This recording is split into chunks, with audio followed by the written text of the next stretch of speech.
Assalamualaikum warahmatullahi wabarakatuh. Mungkin teman-teman semua banyak yang bertanya-tanya ya, gimana sih caranya teknik closing itu? Gimana sih caranya supaya banyak orang lain itu bergabung di tim kita? Mau tahu caranya? Silakan simak video ini sampai selesai dan pastikan tulis di kolom komentar kendala apapun teman-teman yang teman-teman rasakan ataupun jalankan sekarang di bisnis ini. Silakan tulis di kolom komentar dan insya Allah nanti akan saya jawab satu persatu. Ketika saya berpresentasi ataupun saya menjelaskan tentang peluang usaha ini ataupun tentang produk, sistem dan lain sebagainya, sebelum saya ke bisnisnya, sebelum saya masuk menceritakan produk ataupun peluang usahanya, terlebih dahulu teman-teman harus cari tahu dulu kebutuhan konsumen kita apa, kebutuhan calon mitra kita apa. Sama halnya seperti kita mau berobat ke rumah sakit.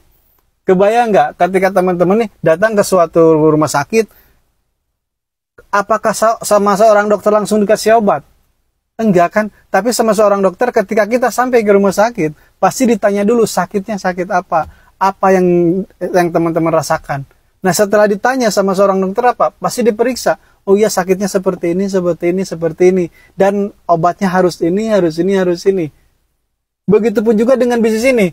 Kita gak mungkin bisa memasukkan suatu produk ataupun peluang usahanya ke siapapun itu ketika kita nggak tahu kebutuhan mereka apa. Tapi ketika kita tahu kebutuhan mereka apa dan dijadikan ini tuh solusi buat mereka, bahwa kendala di modal, tanpa paham pun, tanpa mereka cari tahu dan lain sebagainya, mereka pasti mau menjalankan bisnis ini.